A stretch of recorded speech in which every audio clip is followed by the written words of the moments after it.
एक ऐसी अद्भुत कहानी है जो मैं आज आपको ध्यानपूर्वक सुनाऊंगा और इसे सुनने के बाद आप ज्यादा सोचना, डरना और चिंता सब छोड़ देंगे और आपका मन खुशियों से और प्रसन्नता से भर जाएगा। तो चलिए आज की कहानी की शुरुआत करते हैं। दोस्तों, एक समय की बात है, किसी नगरी में एक युवक रहा करता था। वो युवक अत्यंत दुखी था। वो बहुत निराश था। उसे यह समझ नहीं आ रहा था कि आखिर इस दुनिया में हर व्यक्ति अपने मतलब के लिए ही क्यों जीता है। उसे हर जगह हर कोई केवल स्वार्थी नजर आता था। वह हमेशा यही सोचा करता कि उससे कोई प्यार नहीं करता, उसकी कोई परवाह नहीं करता। सब उससे मतलब के लिए अपने संबंध रखते हैं। मतलब खत्म हो जाते ही सब उसे अपने आप से दूर कर देते हैं। दोस्तों, हमारे जीवन में भी कुछ ऐसा ही होता है। हम भी हमेशा किसी न किसी का साथ ढूंढते ही रहते हैं और जब हमें किसी का साथ नहीं मिल पाता तो हम अपने आप को अकेला महसूस करते हैं, कमजोर महसूस करते हैं। हमें लगता है कि इस दुनिया में हमारे जैसे कोई है ही नहीं। हमें कोई प्यार नहीं करता, हमारी कोई परवाह नहीं करता। लेकिन हम यह भूल जाते हैं कि अंत में तो हर किसी को अकेले ही जाना है। वह व्यक्ति अपने इस अकेलेपन से बहुत परेशान हो चुका था, जिस कारण एक दिन उसने अपना घर छोड़ दिया और एक रास्ते पर निकल पड़ा। उसके मन में कई सारे विचार थे। उन विचारों में मग्न होकर वह उस रास्ते पर आगे की ओर बढ़ता ही जा रहा था। तभी उसे रास्ते में एक आश्रम दिखाई पड़ा। वह उस आश्रम की ओर आगे बढ़ा। तभी उसने देखा कि एक गुरु अपने शिष्यों को ध्यान करना सिखा रहे हैं और उन्हीं शिष्यों में से एक शिष्य ने अपने गुरु से कहा, है गुरु, आखिर यह ध्यान क्या है और इस ध्यान को करने से हमें क्या लाभ? तभी वह गुरु अपने उस शिष्य के इस सवाल का जवाब देते हुए कहते हैं, पुत्र, ध्यान ही सच है और ध्यान हमें अकेला कर देता है। हम जितने ज्यादा अकेले होते जाते हैं उतना ही हम ध्यान में उतरते चले जाते हैं और यही अकेलापन तुम्हें सत्य के मार्ग पर ले जाता है, तुम्हें सत्य की प्राप्ति करवाता है। वह युवक आश्रम के बाहर खड़े होकर यह सब कुछ देख रहा था, सुन रहा था। जैसे ही उसने उन गुरुवर के मुख से यह सारी बातें सुनी, वह दौड़ा दौड़ा उन गुरुवर के पास आया और कहने लगा, है गुरुवर, यदि ध्यान हमें अकेला कर देता है तो इसका मतलब यह हुआ कि मैं इन सब चीजों में श्रेष्ठ हूं। आप तो ध्यान का सहारा लेकर अकेले होते हैं, लेकिन मैं तो ऐसे ही अकेला हूं।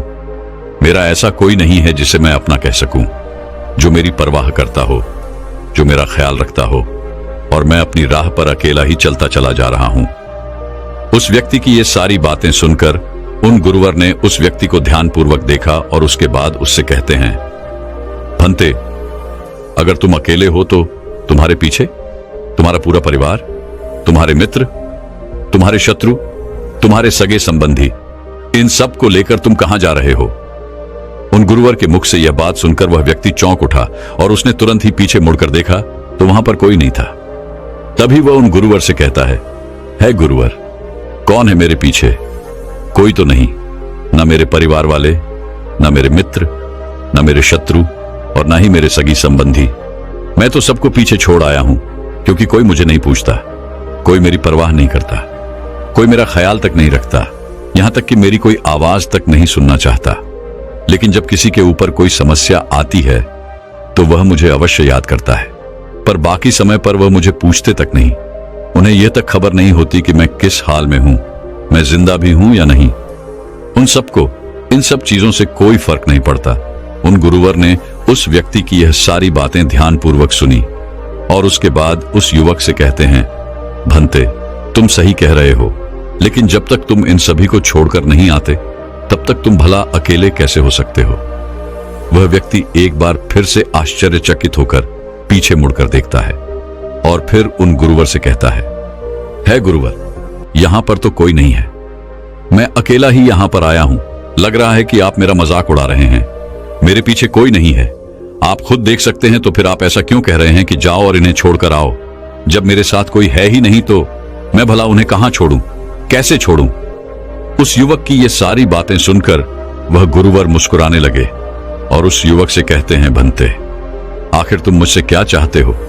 इस पर वह युवक उन गुरुवर से कहता है गुरुवर, मैं आपका शिष्य बनना चाहता हूं, मुझे कोई साथी चाहिए, मुझे अपना शिष्य बना लीजिए, मैं जीवन भर आपका आभारी रहूंगा। उस युवक की यह बातें सुनकर उन गुरुवर ने कहा, भंते, तुम चाहो तो यहां पर 1 महीने रह सकते हो। उसके बाद ही मैं यह निर्णय कर पाऊंगा कि क्या मुझे तुम्हें अपना शिष्य बनाना चाहिए या फिर नहीं। लेकिन तुम्हें मेरी एक बात माननी होगी। तुम्हें इन 30 दिनों के अंदर ध्यान का अभ्यास करना होगा। अगर तुम ये कर सकते हो तो तुम यहां पर अगले 1 महीने के लिए रुक सकते हो, अन्यथा तुम्हारे लिए यहां पर कोई जगह नहीं। उस व्यक्ति ने काफी सोच विचार कर उन गुरुवर से कहा, है गुरुवर, आप जैसा कहेंगे मैं वैसा ही करूंगा। आप चाहते हैं कि मैं इन 30 दिनों में ध्यान का अभ्यास करूं, तो मैं यह करने के लिए तैयार हूं। उस व्यक्ति ने उन गुरुवर की बात मान ली और आश्रम में ही रुक गया। अगले दिन सुबह सुबह वह गुरुवर उस व्यक्ति के पास आए और उस व्यक्ति से कहने लगे, भंते, तुम किससे बात कर रहे हो? तुम्हारा ध्यान कहां है? इस पर वह व्यक्ति जवाब देते हुए कहता है गुरुवर, मेरे साथ तो कोई नहीं है, मैं भला किससे बात करूंगा, मैं तो अकेला हूं। तभी वह गुरुवर उस व्यक्ति से कहते हैं, ठीक है, लेकिन अब ध्यान लगाओ, क्योंकि तुमने मुझे वचन दिया था कि इन 30 दिनों में तुम ध्यान का अभ्यास करोगे। उन गुरुवर के कहने पर वो व्यक्ति ध्यान करने बैठ जाता है। लेकिन पहले दिन उसे ध्यान करने में बहुत तकलीफें आती हैं, बहुत सारी परेशानियों का सामना करना पड़ता है। यहां तक कि वो ढंग से लगातार बैठ भी नहीं पा रहा था। उसके पैर मानो सुन्न से हो जाते और उसका पैर मानो काम करना ही बंद कर देता। ये सारी बातें वह गुरुवर देख रहे थे। तभी उन गुरुवर ने उस व्यक्ति से कहा, बनते, तुम जितना देर चाहो उतना देर बैठ सकते हो। ये ऐसा कोई जरूरी नहीं है कि तुम एकाएक लगातार बैठे ही रहो। यदि तुम्हें थोड़ी तकलीफ है तो तुम उठ सकते हो, टहल सकते हो और फिर आकर बैठ सकते हो। इतना कहकर वह गुरुवर वहां से चले गए। अगले दिन सुबह सुबह फिर वह उस व्यक्ति के पास आए और उस व्यक्ति से कहने लगे, भंते कौन है? किससे बातें कर रहे हो? कोई आया है क्या? उन गुरुवर की इस बात का जवाब देते हुए वह व्यक्ति उन गुरुवर से कहता है गुरुवर, यहां पर तो कोई नहीं है, आप खुद देख लीजिए, मैं भला किससे बातें करूंगा। तभी वह गुरुवर एक बार फिर उस व्यक्ति से कहते हैं, चलो ध्यान का अभ्यास करो। तभी वह व्यक्ति उन गुरुवर से कहता है गुरुवर, क्या केवल आंखें बंद करके बैठ जाना, इसे ही ध्यान कहते हैं? अगर इसे ही ध्यान कहते हैं तो यह तो बड़ा ही आसान है और इसे तो कोई भी कर सकता है। केवल आंखें बंद करके बैठना ही तो है। इसका जवाब देते हुए वह गुरुवर उस व्यक्ति से कहते हैं, भंते, केवल आंखें बंद करके बैठ जाना इसे ध्यान नहीं कहते। ध्यान करने के लिए तुम्हें अपने मन को एकाग्र करना होगा। अपने मन को किसी एक चीज पर लगाना होगा। वह कोई भी चीज हो सकती है, बाहर की कोई आवाज या तुम्हारे भीतर से आने वाली ये सांसें, इन सांसों के अंदर और बाहर होने की आवाज। तुम ऐसी किसी भी चीज पर ध्यान लगा सकते हो जो लगातार वर्तमान समय में घट रही है, ताकि तुम्हारा पूरा ध्यान उस चीज पर एकाग्र हो और तुम्हारा ध्यान कहीं भी भटके नहीं, जिस कारण तुम उस पर ध्यान लगा पाओगे। और एक बात और याद रखना, जब तुम उस चीज पर ध्यान लगाओगे तो तुम्हारा ध्यान हटना नहीं चाहिए। इतना कहकर वह गुरुवर वहां से चले गए। अगले दिन जब वह सुबह सुबह एक बार फिर उस व्यक्ति से मिलने आए तो उन्होंने एक बार फिर उस व्यक्ति से कहा, भंते, आज कौन आया है? किससे बातें कर रहे हो? बड़ी जोर जोर से आवाज आ रही है। तुम यहां पर खुद शांति पाने आए हो या फिर दूसरों को अशांत करने के लिए? वह व्यक्ति उन गुरुवर से कहता है गुरुवर, पर यहां पर तो कोई है ही नहीं, तो मैं भला किससे बात करूंगा? यहां तक कि अभी तक मेरे मुख से एक शब्द तक नहीं निकला है, तो फिर आपको कैसे जोर जोर की आवाजें कहां से आ रही हैं? और जब मैंने एक शब्द भी नहीं बोला तो मैं भला दूसरों के लिए अशांति का कारण कैसे बन सकता हूं? तभी वह गुरुवर उस व्यक्ति से कहते हैं, ठीक है, चलो ध्यान का अभ्यास करो। तभी वह व्यक्ति उन गुरुवर से कहता है गुरुवर, मेरा एक प्रश्न है, क्या मैं आपसे पूछ सकता हूं? तभी वह गुरुवर उस व्यक्ति से कहते हैं, पूछो, तुम्हें क्या पूछना है? तभी वह व्यक्ति उन गुरुवर से कहता है गुरुवर, आप कहते हैं किसी भी एक चीज पर ध्यान लगाओ जो वर्तमान समय में घट रही हो, उस पर अपना पूरा ध्यान लगा दो। लेकिन जब मैं अपनी सांसों पर या फिर किसी ऐसी चीज पर ध्यान लगाने का प्रयास करता हूं जो लगातार घट रही है, तो मेरा ध्यान लगातार नहीं रह जाता। मैं पल पल भटकता रहता हूं। कभी मुझे कुछ याद आने लगता है तो कभी मुझे कुछ और याद आने लगता है। वो पुरानी चीजें, वो पुरानी यादें मेरा पीछा नहीं छोड़ती। आपके कल यहां से चले जाने के बाद मैंने ध्यान करने के लिए बहुत प्रयास किया, लेकिन वह पुरानी यादें बार बार मुझे याद आ रही थी, जिस कारण मैं एक चीज पर ध्यान लगा ही नहीं सका। तो अब मुझे क्या करना चाहिए? उस व्यक्ति की यह सारी बातें सुनकर वह गुरु मुस्कुराने लगे और वहां से चले गए। उन गुरुवर की हंसने की वजह उस व्यक्ति को समझ नहीं आई। अगले दिन सुबह सुबह एक बार फिर वह गुरु उस व्यक्ति के पास पहुंचे और कहा, भंते, ये तुम क्या कर रहे हो? इतना आलस, चारों ओर आलस ही आलस फैला हुआ है। अपने पास से आलस को भगाओ, अन्यथा यह तुम पर हावी हो जाएगा और फिर तुम हमेशा इसके अधीन बनकर रहोगे। तभी वह व्यक्ति गुरुवर से कहता है गुरुवर, आप तो रोज एक ही बात कहते हैं कि यहां पर कोई है, लेकिन मुझे तो कोई नजर आता ही नहीं। आप ही बताइए, यहां पर कौन है? तभी वह गुरु वह उस व्यक्ति से कहते हैं, ठीक है, चलो अभ्यास के लिए चलते हैं। तभी वह व्यक्ति उन गुरुवर से कहता है गुरुवर, मेरा एक प्रश्न है, आपकी आज्ञा हो तो मैं आपसे पूछना चाहता हूं। है गुरुवर। उस व्यक्ति से कहते हैं, हाँ पूछो, क्या प्रश्न है तुम्हारा? तभी वह व्यक्ति उन गुरुवर से कहता है गुरुवर, आपकी कृपा से अब मैं पहले से बेहतर तरीके से ध्यान कर पा रहा हूं, लेकिन अभी भी मुझे एक समस्या आ रही है, और वह यह है कि जब भी मैं अपनी सांसों पर ध्यान देता हूं तो मेरा मन एकाग्र तो होता है और मैं पहले से ज्यादा और अच्छी तरह से ध्यान भी लगा पाता हूं, लेकिन ध्यान लगाते लगाते मुझे नींद आने लगती है और मैं सो जाता हूं। फिर उसके बाद मुझसे ध्यान नहीं हो पाता। उसके बाद केवल बस मुझे नींद ही नींद आती रहती है और मैं ध्यान की तरफ फिर अपने आप को मोड़ नहीं पाता। उस व्यक्ति की यह बात सुनकर वह गुरुवर उस व्यक्ति से कहते हैं, यह तो अच्छी बात है। इतना कहकर वह वहां से चले जाते हैं। 5वें दिन जब सुबह सुबह वह गुरुवर उस व्यक्ति के पास पहुंचते हैं तो वे कहते हैं, भंते, तुमने इतने लोगों को क्यों बुला रखा है? इतने सारे लोग तुम्हें ध्यान नहीं करने देंगे। तुमने इतने सारे लोगों को क्यों बुलाया है? इन्हें यहां से जल्दी भेजो। मुझे ये बिल्कुल नहीं पसंद। तुम तो यहां पर अकेले आए थे जैसा कि तुमने कहा, तो फिर इतने सारे लोगों को तुमने आज क्यों बुला रखा है? इन्हें अभी के अभी वापस छोड़कर आओ। तभी वह व्यक्ति उन गुरुवर के बारे में मन ही मन ये सोचता है कि लगता है गुरुवर पागल हो चुके हैं। जब भी रोज आते हैं तो हमेशा एक ही बात कहते हैं कि यहां पर कोई है, लेकिन मुझे तो कोई नजर ही नहीं आता।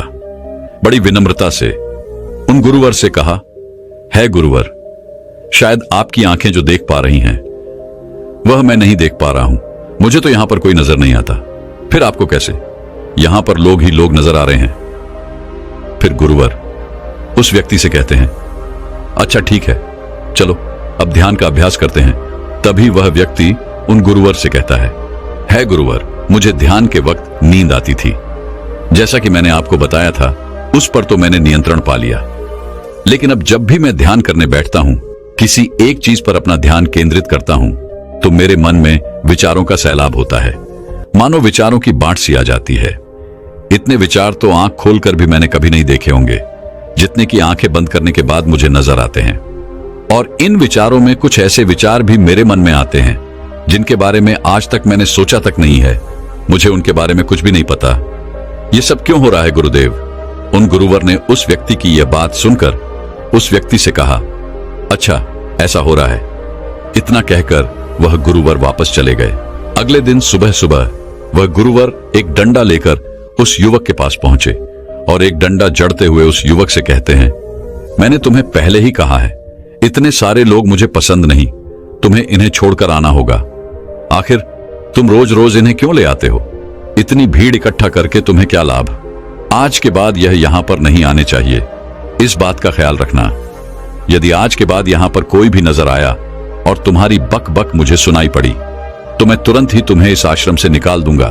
तभी वह व्यक्ति बड़ी विनम्रता से उन गुरुवर से कहता है गुरुर, मुझे तो यह समझ नहीं आता कि मुझे कोई नजर ही नहीं आता, लेकिन आप रोज एक ही बात कहते हैं कि यहां पर मैंने भीड़ इकट्ठी कर रखी है। जिन लोगों को भी मैंने लाया है उन्हें मुझे छोड़कर आना होगा, लेकिन मैं आपसे हर रोज एक ही बात कहता हूं कि मुझे कोई नहीं नजर आता, ना ही मुझे कोई यहां पर दिखाई पड़ता है और ना ही मैं अपने मुख से एक शब्द भी निकालता हूं, लेकिन फिर भी आप कहते हैं कि आपको लोगों की आवाजें सुनाई पड़ रही हैं। तभी वह गुरुवर है उस व्यक्ति की इस बात का जवाब देते हुए कहते हैं, क्या तुम्हारे मित्र, तुम्हारे परिवार वाले, तुम्हारे सगे संबंधी, तुम्हारे शत्रु, तुम्हारी इच्छाएं, तुम्हारी वासनाएं, ये सब क्या तुमसे मिलने नहीं आते? वह व्यक्ति उन गुरुवर से कहता है, नहीं गुरुदेव, मुझसे कोई मिलने नहीं आता। मैं तो यहां पर अकेला ही आया था और अभी भी मैं अकेला ही हूं, मेरा कोई नहीं। तभी वह गुरु व क्रोधित होकर उस झंडे से उस व्यक्ति पर एक और प्रहार करते हैं और कहते हैं, अभी बैठो, अभी ध्यान लगाओ, और यदि तुम्हारे ध्यान में कोई भी आता है तो मुझे बताओ। वह व्यक्ति उन गुरुवर की बात मान लेता है और तुरंत ही ध्यान करने बैठ जाता है। कुछ देर तक तो वह काफी शांत रहता है, लेकिन कुछ देर बाद ही वह उन गुरुवर से कहता है गुरुदेव, मेरा भाई मुझसे मिलने आया है, साथ में मेरे पिताजी भी हैं।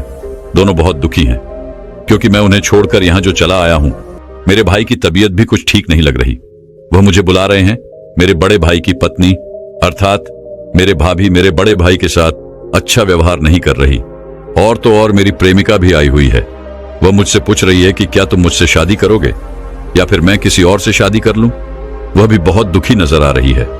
और इतना ही नहीं, मेरे कुछ मित्र भी पीछे खड़े हैं जिनसे मैंने कुछ कर्ज लिए थे। आज वो मुझसे अपना कर्जा मांगने आए हैं, मुझे धोखेबाज कह रहे हैं, मुझे अपशब्द बोल रहे हैं, और वो साथ में मेरे कुछ शत्रुओं को भी लाए हैं। लेकिन मेरे शत्रु मुझे मारना नहीं चाहते। वह तो यह कह रहे हैं कि तू तो पहले से ही मरा हुआ है, तुझे और क्या मारना। इतना कहकर वह व्यक्ति कुछ देर के लिए शांत हो गया, लेकिन उसी के बाद फिर कुछ देर बाद वह एक बार फिर से उन गुरुवर से कहने लगा है, गुरुवर, अब मेरे पास एक बहुत बड़ा घर है, इसे मैंने खरीद लिया है। मैं, मेरे पिता, मेरी माता, मेरा भाई, मेरी भाभी सभी इसमें बहुत मिलजुल के रह रहे हैं। हम बहुत खुश हैं। मैं अब अपने मित्रों से अत्यधिक अमीर हूं। मेरे पास बेशुमार धन दौलत है, और तो और मैंने अपनी प्रेमिका से शादी भी कर ली है और इसका जश्न मना रहे हैं। इतना कहकर वह व्यक्ति एक बार फिर शांत हो गया और फिर कुछ देर बाद और फिर एक बार उन गुरुवर से कहता है गुरुवर, मुझे कोई मारने का प्रयास कर रहा है। लगातार वो मुझ पर प्रहार कर रहा है। मैं उसका चेहरा देखने का प्रयास कर रहा हूं, लेकिन मुझे उसका चेहरा नजर नहीं आ रहा। इतना कहते कहते वह उन गुरुवर से कहता है, गुरुदेव, ये तो आप हैं जो मुझे मार रहे हैं और यह भी कह रहे हैं कि इतनी भीड़ को लेकर क्यों आए हो और इन्हें लेकर कहां जा रहे हो। मेरे साथ तुम्हें अकेले ही चलना होगा।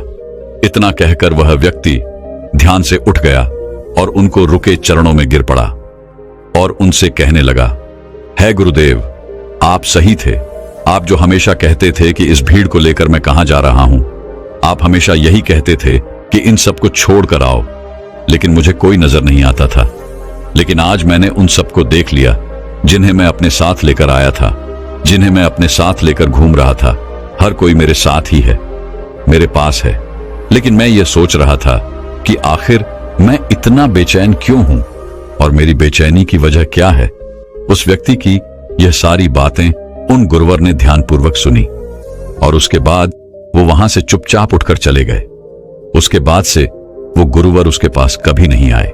लेकिन वह व्यक्ति हर रोज ध्यान का अभ्यास कर रहा था और पूरे 1 महीने बाद जब वह उन गुरुवर के पास पहुंचा तो उन गुरुवर से कहने लगा है, गुरुवर, जैसा कि आप कहते थे कि मैं हमेशा अपनी भीड़ को अपने साथ लेकर घूमता हूं, तो आज मैंने उस भीड़ को विदा कर दिया है और अब मैं बिल्कुल अकेला हूं। मेरे साथ कोई नहीं, मेरे साथ आप भी नहीं है, यहां तक कि मैं खुद अपने साथ नहीं हूं। मैं एक परम शांति महसूस कर रहा हूं। अब मुझे ऐसा प्रतीत होता है कि अब मेरे जीवन में कोई समस्या नहीं है, कोई समाधान नहीं है। मैं बहुत हल्का महसूस कर रहा हूं, मैं बहुत अच्छा महसूस कर रहा हूं और इस शांति में जो आनंद है इसका क्या कहना। तभी वह गुरुवर उस व्यक्ति से कहते हैं, भंते, अगर तुम चाहो तो इस अकेलेपन को लेकर तुम अपनी दुनिया में वापस जा सकते हो। अव्याधि, तुम उस संसार में वापस भी लौट जाओ। भले ही लोग तुम्हारे आसपास क्यों न रहे, भले ही पूरी भीड़ तुम्हारे साथ क्यों न रहे, लेकिन फिर भी तुम अकेले ही रहोगे।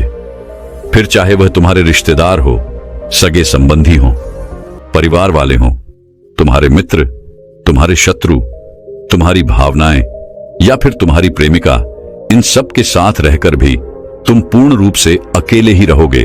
और इतना ही नहीं, तुम्हारे जीवन में जब भी कोई बुरी परिस्थितियां आएंगी तब भी तुम बिल्कुल अकेले और शांत रहोगे और तुम हर परिस्थितियों का समाधान निकालने में भी अब पूरी तरह सक्षम हो चुके हो। और यदि अब तुम चाहो तो मैं तुम्हें अपना शिष्य बना सकता हूं, क्योंकि हो सकता है तुम्हें यह लग रहा हो कि यह 30 दिन तो पूरे खत्म हो चुके, लेकिन ध्यान का मार्ग अभी शुरू हुआ है। और याद रहे कि अभी तो बहुत कुछ सीखना है, जानना है, लेकिन कुछ रखना नहीं है। यह मार्ग अभी शुरू हो रहा है और यह मार्ग अति लंबा है और इस मार्ग की शुरुआत शांति से ही होती है।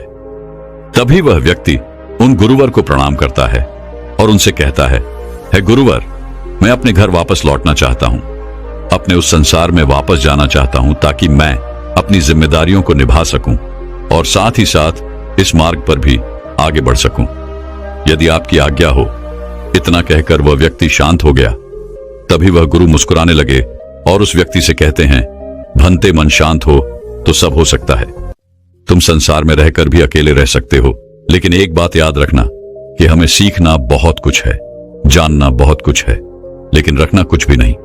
अब तुम जा सकते हो, तुम्हारा कल्याण हो। तो दर्शकों, चलिए अब ज्यादा सोचने के ऊपर अगली कहानी की शुरुआत करते हैं। संपूर्ण मानव जाति एक दौड़ में लगी हुई है, एक ऐसी दौड़ जो कभी पूरी नहीं होती, जो उसके जन्म के साथ शुरू होती है और मरने तक उसका पीछा नहीं छोड़ती। लेकिन क्या कभी आपने ध्यान दिया है कि यह दौड़ किस चीज की है? जरा ठहरकर खुद से पूछिए कि आप किसके पीछे दौड़ रहे हैं और वास्तव में क्या यह दौड़ कभी पूरी हो सकती है? जिन भौतिक सुख सुविधाओं को इकट्ठे करने में इंसान लगा रहता है, क्या वास्तव में वो भौतिक सुख सुविधाएं उसे शांति या फिर आनंद प्रदान कर सकती है?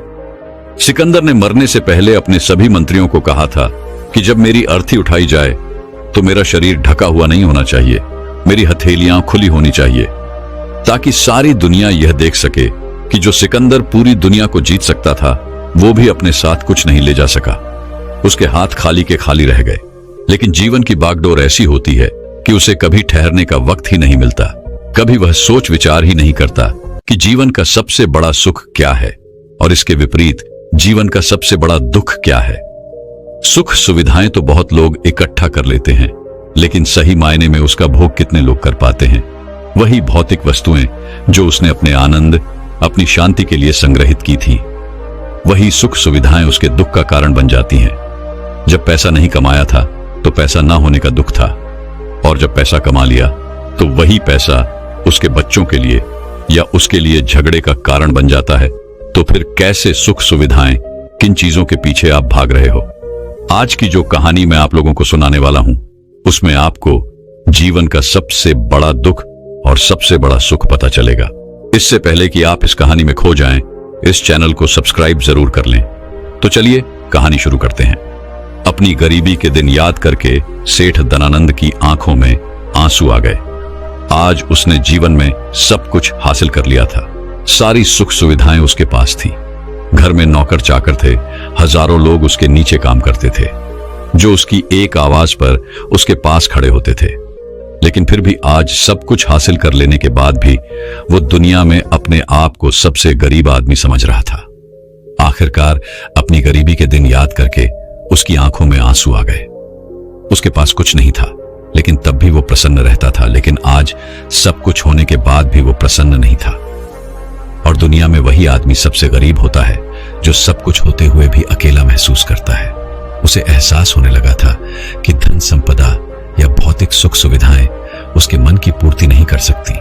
लेकिन अब तो बहुत देर हो चुकी थी। उसका पूरा जीवन बीत चुका था। अब पूरे जीवन की कमाई उसे व्यर्थ लगने लगी। उसे लगने लगा कि उसने जो कुछ कमाया वो सब यूं ही था, व्यर्थ था। ये एहसास उसे जीवन में पहले कभी नहीं हुआ था। काश उसे ये एहसास पहले हो गया होता तो वह ठहर जाता, रुक कर चिंतन करता कि जो चीज वह इकट्ठी कर रहा है, क्या वास्तव में वह इकट्ठी करने लायक है। अगर उसे यह बात पहले पता चल गई होती तो वो अपने जीवन में सार्थकता खोजने की कोशिश करता। वो उस रहस्य के बारे में खोज करता जो उसके मन की पूर्ति करता, जो उसका अकेलापन दूर करता, जो उसके जीवन को संपूर्ण बना देता। उसने अपने दोनों बेटों को अपने पास बुलाया और उन्हें जीवन की सीख समझाने की कोशिश करने लगा। सेठ ने अपने बेटों से कहा कि बेटा, मेरे को तो जीवन में कोई बताने वाला नहीं था, सही रास्ता दिखाने वाला कोई था ही नहीं, इसलिए मैं उस रास्ते पर चलता रहा जिसका कोई अंत नहीं था।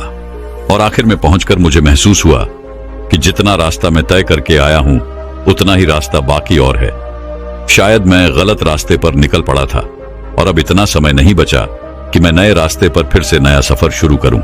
उसने अपने दोनों बेटों से कहा कि बेटा पता है दुनिया में सबसे बदनसीब आदमी कौन होता है? वो जिसके पास सब कुछ होते हुए भी कुछ नहीं होता, जो अपने आप को सब कुछ होते हुए भी अकेला महसूस करता है। भला इससे बड़ा दुख, इससे बड़ी बदनसीबी और क्या हो सकती है? यह सुनकर उसके बड़े बेटे ने कहा कि पिताजी, सब कुछ तो आपके पास है, धन संपदा, पूरा परिवार, सारी खुशियां आपके पास है, लेकिन फिर भी आप अपने आप को बदनसीब क्यों समझते हैं? उसका बड़ा बेटा वह नहीं समझ पा रहा था जो उसके पिता उसे समझाने की कोशिश कर रहे थे। फिर भी उसने अपनी बात को समझाने की कोशिश करते हुए कहा, अभी तुम्हें लगता है कि जीवन में तुम्हारे पास सब कुछ है। मुझे भी तुम्हारे उम्र में ऐसा ही लगता था, लेकिन अब मैं बूढ़ा हो चला हूं। कुछ समय बाद मेरी मृत्यु भी नजदीक है और अब मुझे एहसास हो रहा है कि दुनिया में तो सब कुछ पीछे छूट जाता है। घर, परिवार, रुपया, पैसा, धन संपदा, सब कुछ यही रह जाता है और आखिर में मेरे साथ जाएगा क्या? क्या मैं दुनिया में सबसे अकेला इंसान नहीं हूं? क्या मैं दुनिया का सबसे बदनसीब आदमी नहीं हूं, जिसके पास सब कुछ होते हुए भी वह अपने साथ कुछ भी नहीं ले जा सकता? सेठ के बेटे ने सेठ से सवाल पूछा कि पिताजी, फिर दुनिया में क्या इकट्ठा करना चाहिए? ऐसे तो हर इंसान अकेला ही होता है। कौन इंसान इस दुनिया में भला ऐसा होता है जो अपने साथ इस दुनिया की सुख सुविधाएं या फिर अपना परिवार को साथ लेकर जाता है? सब लोग तो अकेले ही जाते हैं। फिर तो दुनिया में हर एक आदमी बदनसीब ही हुआ। यही सवाल सेठ के मन में भी उठ रहा था, लेकिन उसके खुद के पास इसका कोई जवाब नहीं था, तो वह अपने बेटे को भला इसका क्या उत्तर देता। इसीलिए उसने अपने बेटे से कहा कि बेटा, मैं खुद इस सवाल का जवाब तलाश रहा हूं। अगर एक आदमी के पास सब कुछ होते हुए भी वह अकेला है, उन भौतिक सुख सुविधाओं का वह भोग नहीं कर पा रहा है, तो वह सबसे बड़ा दुख हुआ। मैं मानता हूं दुनिया का सबसे बड़ा दुख यही है कि आपके पास सब कुछ होते हुए भी आप अकेलापन महसूस करो।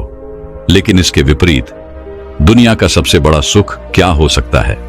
इस सवाल का जवाब तो मेरे बेटे मुझे भी नहीं पता।